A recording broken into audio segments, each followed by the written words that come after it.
Hello everyone, today I'm about to simply go ahead and teach you how you can recover your webcomics account. So it is going to be a very simple and easy step-by-step tutorial, so feel free to watch the video till the end. And with that being said, let's get straight into the video. So first of all, simply go ahead and open your webcomics application, and once you have done that, you want to simply go ahead and tap on the profile icon on the bottom right, and then tap on the login on the top right.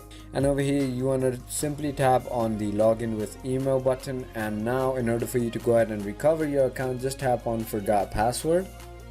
Once you have tapped on your forgot password button, this is the page which is gonna pop up, and over here you want to simply go ahead and enter your email that is associated with your account and tap on submit, and a password reset link will be sent to your email, and there you can simply go ahead and change your password.